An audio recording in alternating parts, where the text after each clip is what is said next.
What's up everybody, my name's Joseph James, but you can call me JJ. 2021 I've decided to purchase a 1984 Model 580 Lance camper and travel across the US with my dog Checkers. So far I've covered over 6,500 miles, traveling from the west coast of California all the way over to the east coast, Florida. So let's talk about how I operate power on my rig. There's two different forms of power that I can operate by. One is off-grid power, and the other one is shore power, or being on grid.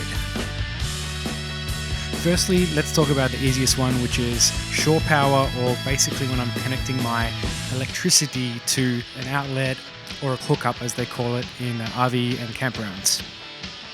So my camper is equipped with electrical cable where you can connect it to either three-phase power or your standard electrical plug where you plug into the wall socket.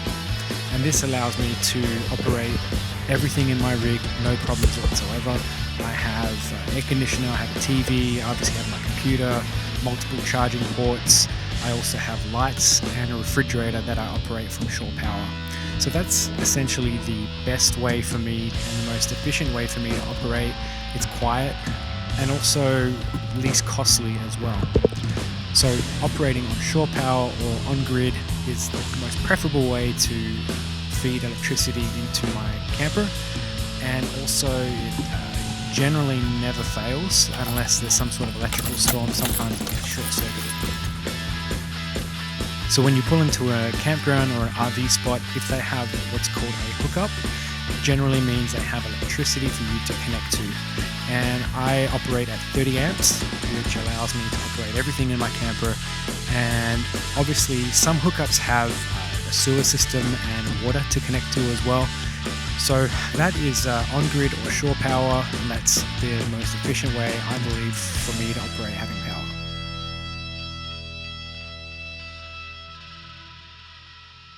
So now let's talk about off-grid power. Now the benefits of off-grid power is I can take my truck literally anywhere that's safe, and I can operate using various forms of power that I have, which is considered to be off-grid power. So let's break down what I have available in my truck right now. Number one, which is probably the most important for me, is my Harbor Freight generator. This thing is an absolute beast, and without it, I don't think I'd probably still be doing this whole camper life. It operates at a max capacity of 2,000 watts, but technically, if you run it at 2,000 watts, it'll shut down. But 1,600 watts is a comfortable capacity for it, and it's powered by 87 gas.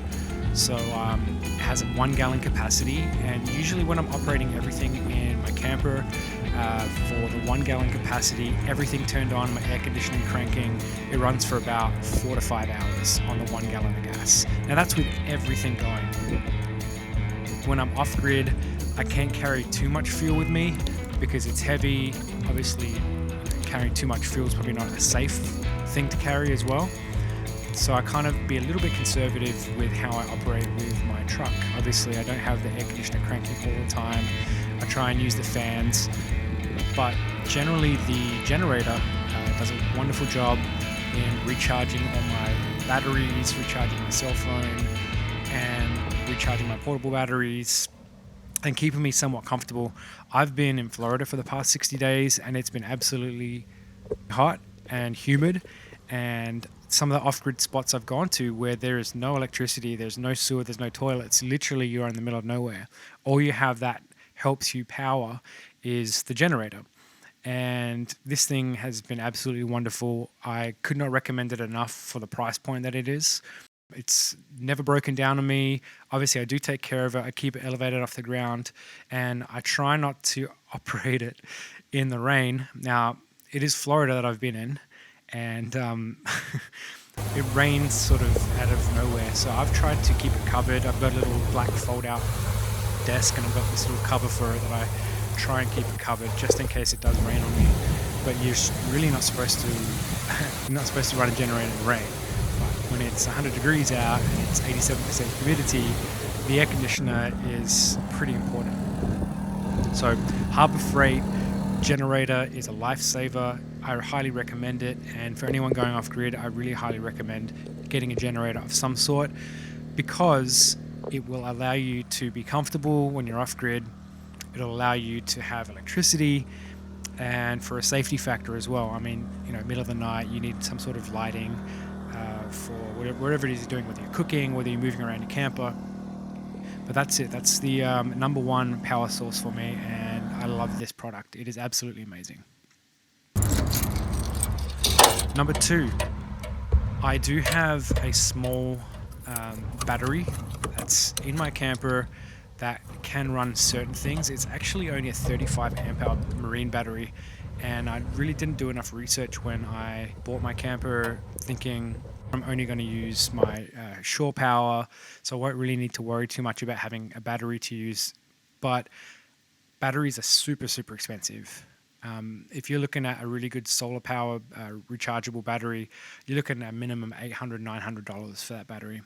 So when I had purchased my camper, I really didn't weigh that cost in, and that's my next step, is to purchase a very solid solar power battery that I can rely on when I'm off grid, and so I don't have to use my generator all the time.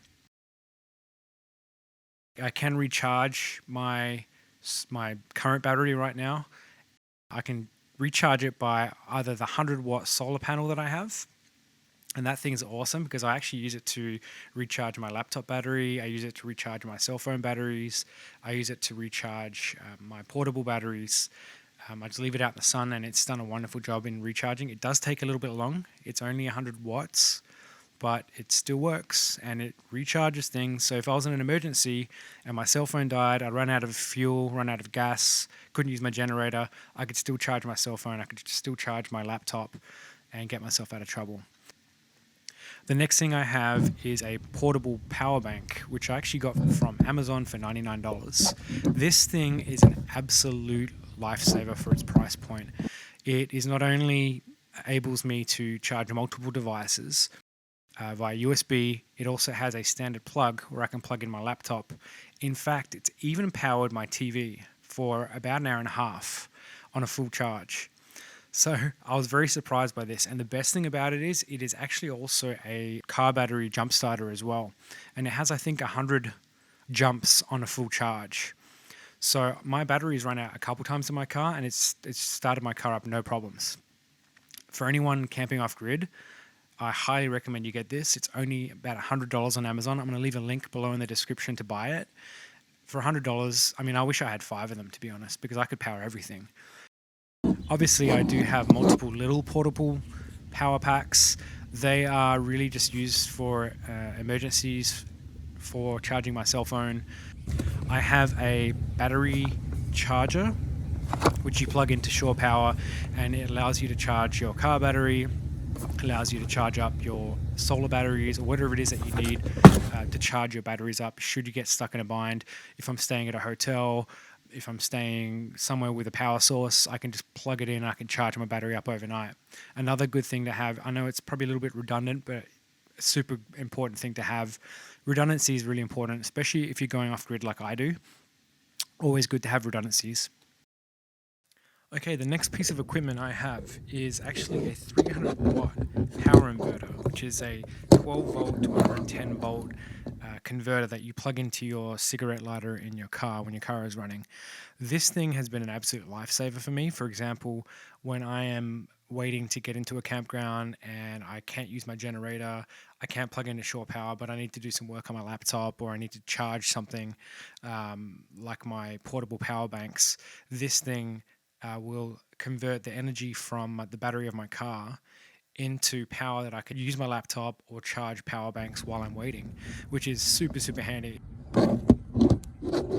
Now, before anyone says anything, yes, I would like to have a full solar power setup. Yes, that is my next project, and yes, that is my next main expenditure. It is not cheap. To have a really good solar power setup, I'm probably looking at about $1,500, which includes having mounted solar panels and a proper solar battery. And that's at the most basic cost as well. Really great solar power setups are probably costing between $2,500 to $5,000. The good thing about having a solar power setup is long term, it's going to be more beneficial for me. And also, it's better for the environment. And also, it's better for noise as well. Because solar power is practically silent and you can operate from anywhere as long as you have sun powering up your solar panels, which power up your battery. So that's my next item I'd like to purchase. If you would like to support me on my journeys, please check out my Patreon page. And also, if you could like and subscribe to my YouTube channel, that really, really helps me. But yeah, that's my power setup right now. I've been doing this full time for about 8 months now. I'm learning as I go. So please be nice. And thank you so much for supporting me as always. Have a great one. Bye.